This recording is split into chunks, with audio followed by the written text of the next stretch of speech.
প্রধানমন্ত্রী শেখ হাসিনা বলেছেন, সাবমেরিন এবং মেরিটাইম হেলিকপ্টার সংযোজনের মধ্য দিয়ে বাংলাদেশ নৌবাহিনীকে একটি ত্রিমাত্রিক বাহিনী হিসেবে গড়ে তোলা হবে। তিনি আজ চট্টগ্রামের পতেঙ্গায় বাংলাদেশ নেভাল একাডেমিতে মিডশিপম্যান 2009 এ ব্যাচের গ্র্যাজুয়েশন প্যারেড এবং যুক্তরাজ্য থেকে সংগৃহীত নৌবাহিনীর জরিপ জাহাজ বানৌজা অনুসন্ধানের কমিশনিং অনুষ্ঠানে ভাষণদানকালে একথা বলেন। বিস্তারিত জানাচ্ছেন সাখাওয়াত মন। প্রধানমন্ত্রী শেখ হাসিনা আনুষ্ঠানিক মোটর শোভাযাত্রা সহকারে মনোরম সাজে সজ্জিত নেভাল একাডেমির প্যারেড ময়দানে এসে পৌঁছলে নৌবাহিনীর প্রধান ভাইস অ্যাডমিরাল জেডিউ আহমেদ তাকে স্বাগত জানান। প্রধানমন্ত্রী বাংলাদেশ নেভাল একাডেমিতে নৌবাহিনীর 2009 ব্যাচের শীতকালীন রাষ্ট্রপতি কুচকাওয়াজ অনুষ্ঠানে প্যারেড পরিদর্শন করেন।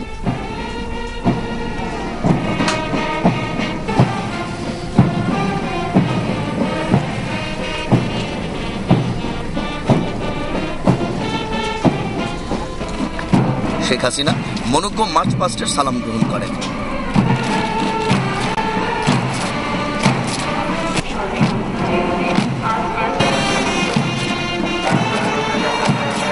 পরে প্রধানমন্ত্রী প্রশিক্ষণে বিশেষ নৈপুণ্য অর্জনকারী ক্যাডেটদের পদক প্রদান করেন।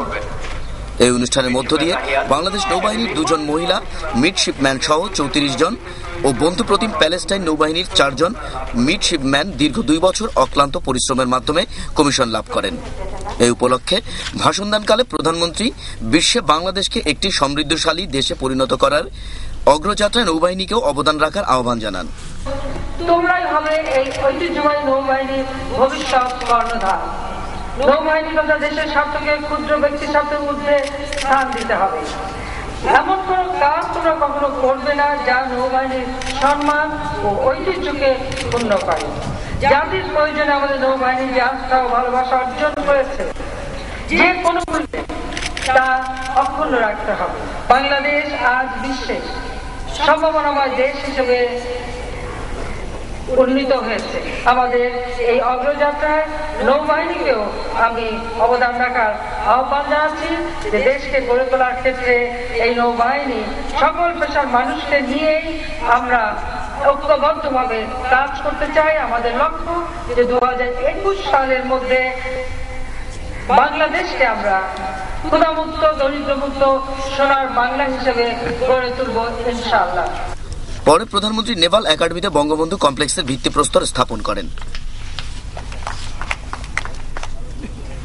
নেভাল একাডেমিতে কুচকাওয়াজ অনুষ্ঠান শেষে প্রধানমন্ত্রী বানৌজা অনুসন্ধানের কমিশনিং উপলক্ষে নিউ মুরিং নৌ জেটিতে যান। এ সময় নৌবাহিনীর একটি সুসজ্জিত দল তাকে গার্ড অফ অনার প্রদান করে।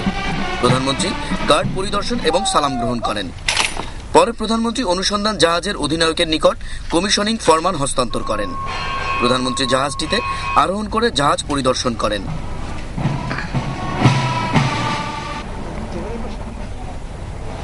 এই উপলক্ষে আয়োজিত অনুষ্ঠানে ভাষণদানকালে প্রধানমন্ত্রী সমুদ্র সম্পদ আরোহণ, বাণিজ্যিক জাহাজ চলাচল এবং সমুদ্র সীমা নির্ধারণে ব্যাপক জরিপ ও গবেষণার প্রতি গুরুত্ব আরোপ করেন। জাহাজটি বাংলাদেশ নৌবাহিনীতে সংযোজনের মাধ্যমে বাংলাদেশের সমুদ্র এলাকায় বিশ্বমানের জরিপ কার্য সম্পাদনে গুরুত্বপূর্ণ ভূমিকা রাখবে বলে তিনি আশা প্রকাশ করেন। বাংলাদেশ নৌবাহিনীর জন্য আজ এক অনন্য দিন। আমাদের নৌবাহিনীতে সংযোজিত হচ্ছে আধুনিক সরঞ্জামে সজ্জিত প্রথম হাইড্রোগ্রাফিক জরিপ জাহাজ অনুসন্ধান। এর ফলে নৌবাহিনীর প্রযুক্ত হাইড্রোগ্রাফিক জরিপ দক্ষতা অনেকাংশে বৃদ্ধি পাবে বলে আমরা মনে করি।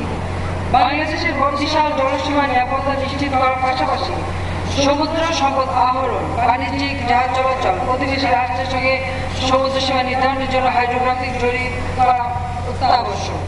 এ লক্ষ্যে যুক্তরাজ্যের রাজকীয় নৌবাহিনী আমাদেরকে একটি আধুনিক হাইড্রোগ্রাফিক জরিপ জাহাজ উপহার দিয়েছে।